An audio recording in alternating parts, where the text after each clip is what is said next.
Deep from outer space lays a creature never before seen by human eyes.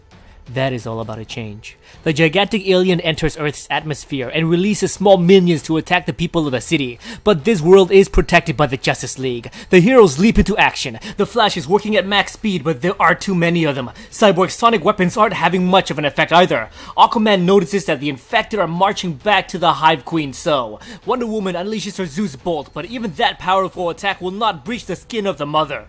It's time for Plan B, so Cyborg boom tubes the marching mob towards safety. Somewhere out of town, Clark and Lois discusses their new role in this alien world. Lois sees this place as their new home, but Clark shows his reluctance. A father must protect his child, and how can he do that if he exposes his family to this new world? But Lois sees the hero within her husband. He belongs to an alliance of heroes, and that means he must answer the call. A team of heroes are present on this Earth fighting an alien that could consume the world. Their Man of Steel is gone, and the Justice League needs a Superman. Back at the city, the League found a way into the body of the Hive Mother. They couldn't damage her skin, but they can do some real damage now. Flash scouts ahead to find a way to the brain, but Aquaman falls to his knees. Arthur somehow managed to get a glimpse of this alien's purpose, and can hear it thinking. It is called a Reaper, and it is here to harvest humanity. This Hive Mother is only one, and there are a lot more on their way to Earth. The Mother now knows that they are here, and sends her minions to swarm the League, but the cavalry has arrived. Rookie Green Lantern, Simon Buzz, and Jessica Cruz got the League distress call, and they answered. But the combined efforts of the League and the Lanterns will not be enough to overcome the Reaper. Superman arrives on scene. He strategically hits the vital organs and delegates the League to target those areas and give it everything they've got. The Reaper is hurt and loses its grip on the civilians. It will leave Earth, but there are more Reapers and Earth will fall. The heroes are not intimidated. They are the finest champions Earth has to offer. This world is defended. Wonder Woman sends a final message. We are the Justice League. Run!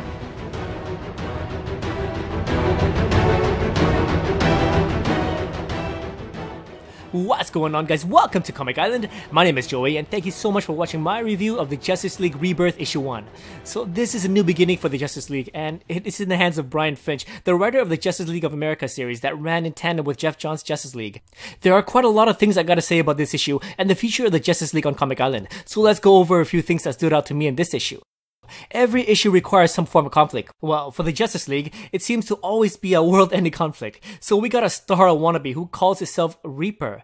And there are plenty more where it comes from. It feels like Brian Hitch pulled Independence Day 2 and crushed it with Starro, giving us a new villain. The plot feels dry. I mean, we've seen this before. Alien colony coming to Earth to harvest or enslave its people. This plot is probably used in comics more than any other form of media. So what is the hook? Why should we, the fans, be interested in a plot that has already been used? For those who can't decide which issue to pick up at the comic book store, and by chance you picked up this one, I would think that you would be quite disappointed. I sure am. I don't know, maybe I'm probably just being biased because Independence Day 2 just came out with a very similar premise. The other thing that I had to pick apart is the art. I mean, it's the exact same art style from the same writer who wrote the Justice League of America. Oh my god, Jason Fabok, I want you back.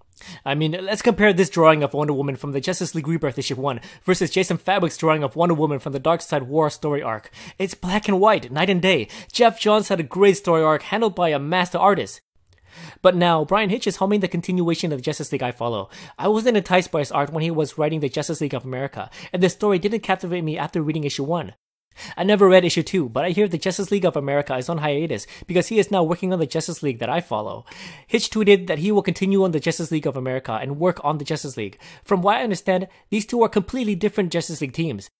The JL of America isn't burdened with continuity and focuses on the main 7, whereas the Justice League focuses on the story so far in the New 52. And of course, in the New 52, there already is a Justice League of America sanctioned by Amanda Waller and the government. So yeah, I don't know if it's the best decision to have the same writer for both stories, but the art is something I can't get behind. The only time I could pay no mind to the art is when the story is just so damn captivating that the art takes backseat. Unfortunately, the story in the Justice League Rebirth Issue 1 didn't do it for me. Instead, it felt rushed. Now, Brian Hitch has told us that his Justice League will face all new villains, with the more popular villains we know and love to hate appearing as cameos.